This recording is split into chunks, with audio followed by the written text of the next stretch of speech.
আপনার ATN news দেখছেন, সবাইকে আমন্ত্রণ জানাচ্ছি ইসলামী ব্যাংক হ্যাপেনিং পয়েন্টের আজকের আয়োজনে। এবং আজকের আয়োজন পুরোটা জুড়ে আপনাদের সাথে আছি আমি জান্নাতুল ফিরদাউস কবিতা। আমরা আজকে কথা বলতে চাই বাংলাদেশ ব্যাংকের মুদ্রানীতি যে আজ বিকেলে প্রকাশ করা হবে সেটা নিয়ে একটু কথা বলবো আমরা। আপনারা হয়তো জানেন যে নেওয়া হচ্ছে সংকোচনমূলক মুদ্রানীতি, অর্থাৎ কমবে টাকার সরবরাহ, বাড়বে ঋণের সুদ।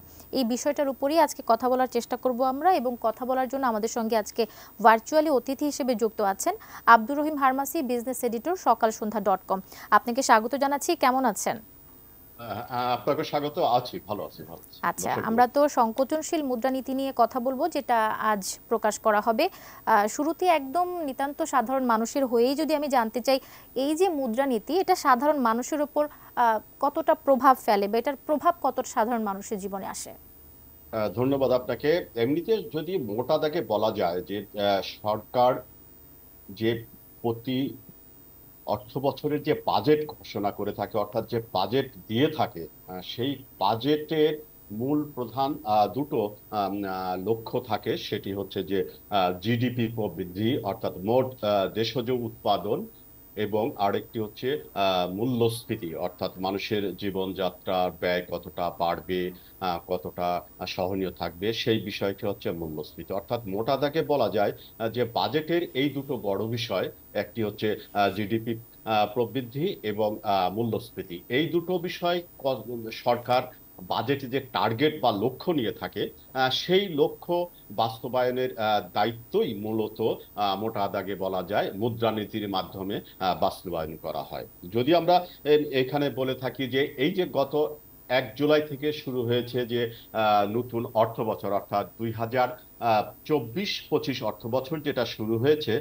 সেই অর্থ বছরের প্রথম মুদ্রানীতি অর্থাৎ আজ ঘোষণা করবে বাংলাদেশ ব্যাংক। এখানে যদি আমরা সার্বিকভাবে বিশ্লেষণ করি, তাহলে গত কয়েকটি মুদ্রানীতি ছিল সংকোচনমূলক। আপনি জানেন যে আমাদের গত প্রায় 1.5 বছর ধরে আমাদের মূল্যস্ফীতি 9% উপরে অবস্থান করছে। অর্থাৎ মূল্যস্ফীতি অনেকটা সাধারণ মানুষকে কষ্ট দিচ্ছে, দেশের মানুষকে কষ্ট দিচ্ছে। সেই মানুষের কষ্ট লাঘবের জন্য কেন্দ্রীয় ব্যাংক গত তিনটি মুদ্রানীতি দিয়েছিল সংকোচনমূলক। অর্থাৎ সংকোচনমূলক মুদ্রানীতির আলোকে ব্যাংক ঋণের সুদের হার বাড়িয়েছিল, নীতি সুদ হার বাড়িয়েছিল, যাতে বাজারে টাকার সরবরাহ বা বাজারে টাকার প্রবাহটা কম থাকে। সেই সরবরাহ কম থাকার কারণে মানুষ যাতে কেনাকাটা অতি প্রয়োজনীয় ছাড়া আমার বিলাসবহুল পণ্য কেনা কমিয়ে দেয়, সেই দৃষ্টিকোণ থেকেই সরকার বা কেন্দ্রীয় ব্যাংক সংকোচনমূলক মুদ্রানীতি নিয়েছিল। কিন্তু আমরা দেখতে পেলাম কেন্দ্রীয় ব্যাংক সংকোচনমূলক মুদ্রানীতি নেওয়ার পরে আমাদের মূল্যস্ফীতি সহনীয় পর্যায়ে নামেনি বা মূল্যস্ফীতি কমেনি। এখন সেই আলোকেই আজ বিকেল 3টায় কেন্দ্রীয় ব্যাংক আরেকটি মুদ্রানীতি, অর্থাৎ এই যে শুরু হলো, আমি বলছিলাম যে শুরু হলো 2024-25 অর্থ বছর 1 জুলাই থেকে, সেই অর্থ বছর অর্থাৎ নতুন অর্থ বছরের প্রথমার্ধের, অর্থাৎ জুলাই থেকে আপনার ডিসেম্বর পর্যন্ত মুদ্রানীতি আজ ঘোষণা করা হবে। আমরা যতটুকু জানতে পেরেছি, এবারের মুদ্রানীতিও সেই গত কয়েকটি মুদ্রানীতির ধারাবাহিকতায় সংকোচনমূলক মুদ্রানীতি ঘোষণা করা হবে। কারণ ওই যেটি আমি বলছিলাম যে মূল্যস্ফীতি তো আমরা সহনীয় পর্যায়ে নামিয়ে আনতে পারিনি বা কমাতে পারিনি, সেই কারণে মূল্যস্ফীতি কমানোই হবে এবারের মুদ্রানীতির অন্যতম প্রধান লক্ষ্য, যতটুকু আমরা আভাস পেয়েছি। এখানে একটি বিষয় বলে রাখা প্রয়োজন, আমি একটু বলেই রাখি। সেটা হচ্ছে এবারের মুদ্রানীতি কিন্তু আনুষ্ঠানিকভাবে আমরা প্রতিবার যেমনটি দেখছিলাম কেন্দ্রীয় ব্যাংকের গভর্নর সংবাদ সম্মেলনের মাধ্যমে মুদ্রানীতি ঘোষণা করে থাকেন, কিছুটা ভিন্নতা আমরা দেখতে পেয়েছি, ওয়েবসাইটে প্রকাশ করা হবে। জি, ওয়েবসাইটে প্রকাশ করা হবে। এর একটি কারণও আছে যে আমাদের ইকোনমিক রিপোর্টার্স ফোরামের সঙ্গে কেন্দ্রীয় ব্যাংকের একটু মনোমালিন্য আছে, সেই কারণেই হয়তো আনুষ্ঠানিকভাবে ঘোষণা না করে ওয়েবসাইটে প্রকাশ করা হবে এবারের মুদ্রানীতি। আচ্ছা, আপনি যেমনটি বলছিলেন যে গত দুইটা মুদ্রানীতিও কিন্তু সংকোচনমূলক ছিল। আদতে আসলে সত্যিকার অর্থে কি মূল্যস্ফীতি কমাতে এই মুদ্রানীতি আসলে কতটুকু সহায়ক ভূমিকা পালন করবে বলে আপনি মনে করেন? বাংলাদেশের বাস্তবতায় এবং পৃথিবীর অন্য অন্য দেশের যদি আপনি লক্ষ্য করবেন, আসলে প্রথমেই বলে রাখা প্রয়োজন যে গত 4.5 বছর আমরা কিন্তু অস্থিরতার মধ্য দিয়ে যাচ্ছি, অর্থাৎ ভালো সময় পার হচ্ছে না, মানে ভালো সময় যাচ্ছে না আমাদের সার্বিক অর্থনীতির। আপনার নিশ্চয়ই মনে আছে যা 2 বছরের করোনা মহামারীর পর 2.5 বছর হতে চলেছে রাশিয়া ইউক্রেন যুদ্ধ। এসব যুদ্ধ কিন্তু এখনো থামেনি, যুদ্ধের প্রভাবটা কিন্তু এখনো আমাদের অর্থনীতিতে পড়েছে। এর একই সঙ্গে কিন্তু মধ্যপ্রাচ্যের যুদ্ধ আমাদের কম বেশি আমাদের অর্থনীতিতে আঘাত করেছে। এই যে 4.5 বছর আমাদের স্থিতিশীল পরিস্থিতি বিরাজ করেনি, অর্থাৎ অস্থিরতার মধ্য দিয়ে আমরা যাচ্ছি, তার মাসুল কিন্তু আমাদের অর্থনীতিকে দিতে হচ্ছে। এখন যেটা পৃথিবীর বিভিন্ন এই যে রাশিয়া ইউক্রেন যুদ্ধের প্রভাব কিন্তু পৃথিবীর সব দেশেই পড়েছে। আপনার যদি বলেন মার্কিন যুক্তরাষ্ট্রের থেকে শুরু করে পৃথিবীর সব দেশেই পড়েছে, কিন্তু সব দেশেই কিন্তু আপনার নিশ্চয়ই মনে আছে যে মূল্যস্ফীতি বেড়ে গিয়েছিল। কিন্তু ওই সমস্ত দেশে মূল্যস্ফীতি কমানোর প্রধান হাতিয়ার হিসেবে সুদের হার বাড়িয়েছিল তারা, তার ফল তারা পেয়েছে। অর্থাৎ সুদের হার বাড়ানোর পরে মূল্যস্ফীতি কমে এসেছে পৃথিবীর অনেক দেশেই।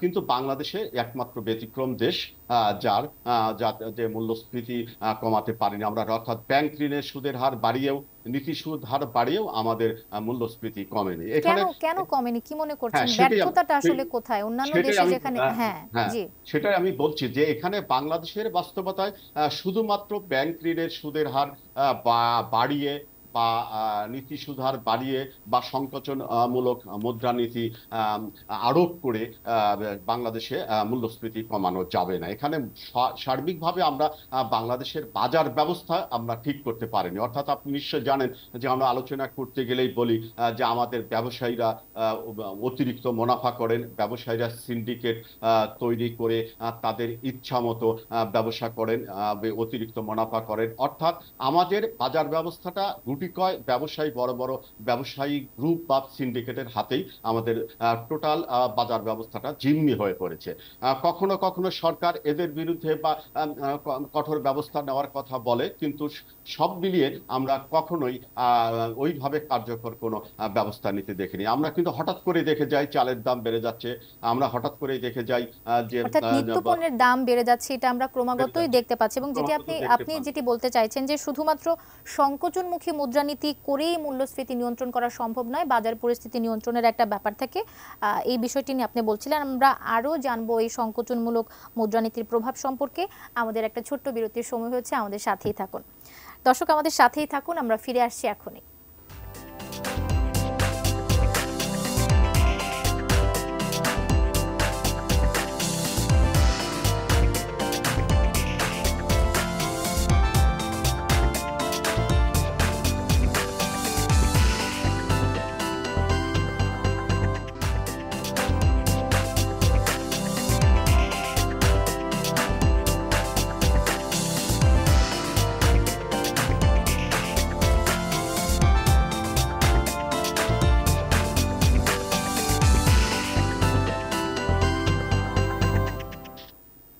বিরতির পর ফিরে এসে আবারও সবাইকে আমন্ত্রণ জানাচ্ছি ইসলামী ব্যাংক হ্যাপেনিং পয়েন্টের আয়োজনে। আপনাদের সাথে আছি আমি জান্নাতুল ফিরদাউস কবিতা, এবং আমরা আজকে কথা বলছিলাম সংকোচনমূলক মুদ্রানীতি কতটা প্রভাব ফেলবে জনজীবনে। এই বিষয়টি নিয়ে আমাদের সঙ্গে কথা বলার জন্য আমাদের সঙ্গে আছেন আব্দুর রহিম হারমাসি। আমরা এবার একটু যে বিষয়টি নিয়ে কথা বলতে চাই, গত দুইটা মুদ্রানীতি তো যেমন ছিল এবারও তো ঠিক তেমন। আমরা যতটুকু জানি যে তেমন কোনো ভিন্নতা নেই এই সংকোচনমুখী মুদ্রানীতিতে। তাহলে মূল্যস্ফীতিকে আমরা কমাতে পারছি? যদি না পেরে থাকি তাহলে কেন আমরা একই পন্থা বারবার অবলম্বন করছি? কি কারণ, বা আমরা এর থেকে আসলে বের হতে পারি কিভাবে মূল্যস্ফীতি কমানোর জন্য?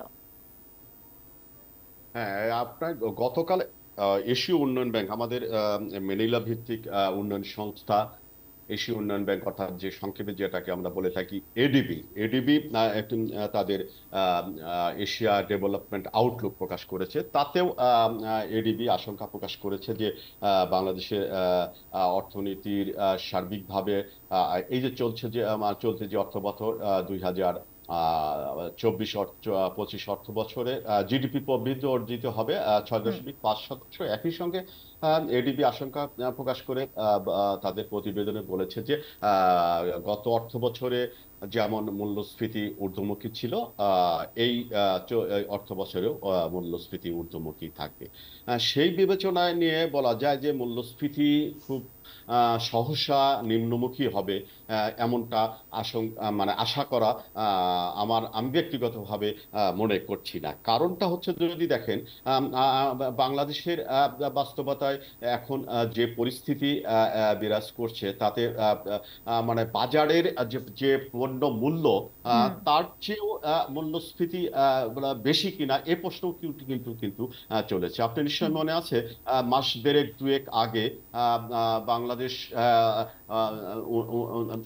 মানে ডেভেলপমেন্ট স্টাডিজ অর্থাৎ বাংলাদেশি উন্নয়ন গবেষণা প্রতিষ্ঠান অর্থাৎ বিআইডিএস, এটা কিন্তু আপনার একটি স্বায়ত্তশাসিত প্রতিষ্ঠান, সরকারের অর্থায়নেই কিন্তু তারা গবেষণা কার্যক্রম পরিচালনা করে থাকে। বিআইডিএস বলেছে যে সার্বিকভাবে মাস দেড়েক দুয়েক আগের কথা বলছি যে খাদ্য মূল্যস্ফীতি 15% উঠে গিয়েছে। কিন্তু আমাদের পরিসংখ্যান ব্যুরো কিন্তু বলছে যে মূল্যস্ফীতি তখন বলছিল 10%, খাদ্য মূল্যস্ফীতি 10%-এর মতো।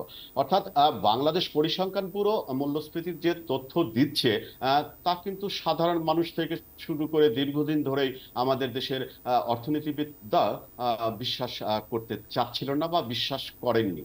তার প্রতিফলন কিন্তু আমরা বিএডিএস এর গবেষণায় দেখতে পেলাম। এখানে যেটা বলে রাখা প্রয়োজন সেটি হচ্ছে যে বাংলাদেশের মূল্যস্ফীতি, আমি যেটি বিরতির আগে আপনাকে বলছিলাম যে শুধুমাত্র মুদ্রানীতি বলি বা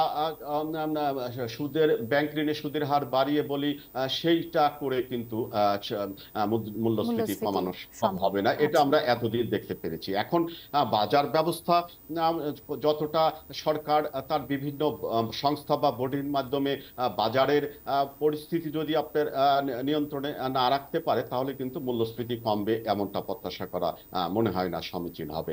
আরেকটি বড় বিষয় হচ্ছে যে আপনি জানেন যে আমাদের কর্পোরেট যে প্রতিষ্ঠান যেভাবে গড়ে উঠেছে, অর্থাৎ আমরা জানি যে এই চিনি, ভোজ্য তেল, মসুর ডাল থেকে শুরু করে গুটি কয়েক বড় বড় গ্রুপ কিন্তু প্রতিষ্ঠান কিন্তু এগুলো আমদানি করে তারাই বাজারজাত করে থাকে। এদের বিরুদ্ধে বিভিন্ন সময়ে বিভিন্ন কথা বলা হয়েছে, এমনকি এই যে জাতীয় সংসদেও কিন্তু অনেক কথা হয়েছে, কিন্তু কার্যকর পদক্ষেপ কিন্তু ওইভাবে নেওয়া হয়নি। আরেকটি বড় বিষয় কিন্তু আপনাকে মনে রাখতে হবে, আমরা কিন্তু জানি যে এই সাম্প্রতিক সময় আমাদের ডলারের দাম অনেক বেড়ে গিয়েছে। এই যে মূল্যস্ফীতির অন্যতম একটি কারণ কিন্তু ডলার, অর্থাৎ আপনি যদি 1.5-2 বছর আগের 86 টাকার ডলার কিন্তু এখন 118 টাকা। এটাও কিন্তু মূল্যস্ফীতি নিয়ে আমরা যখন কথা বলি তখন কিন্তু এটাও বিবেচনায় রাখতে হবে। তো সেই কারণে সবকিছু মিলিয়ে যদি আমি বলি যে আমাকে যদি বলেন যে খুব সহসা মূল্যস্ফীতি আমাদের কমে আসবে এমনটা প্রত্যাশা করা ঠিক হবে না। কারণটা হচ্ছে যে আরেকটি বড় বিষয় হচ্ছে আমাদের আন্তর্জাতিক মুদ্রা তহবিল IMF এর কিন্তু কন্ডিশন আছে যে আমরা $4.7 বিলিয়ন ঋণের একটা কন্ডিশন আছে যে ভর্তুকি কমিয়ে আনতে হবে, বিদ্যুৎ গ্যাসের দাম ধারাবাহিকভাবে বাড়াতেই হবে। এসবগুলো যদি আমরা অব্যাহত রাখি তাহলে কিন্তু মূল্যস্ফীতি কমবে এমনটা প্রত্যাশা ব্যক্তিগতভাবে আমি করতে পারছি না। আচ্ছা, সেটা তো বলছিলেন আপনার প্রত্যাশার জায়গাটাতে আপনি ব্যক্তিগতভাবে প্রত্যাশা করতে পারছেন এইভাবে মূল্যস্ফীতি হ্রাস হবে। তাহলে কেন, আসলে আপনার কি মনে হয়, আপনার ব্যক্তিগত মতামতটাই জানতে চাইবো যে কেন এই পন্থাটাই বারবার অবলম্বন করা হচ্ছে?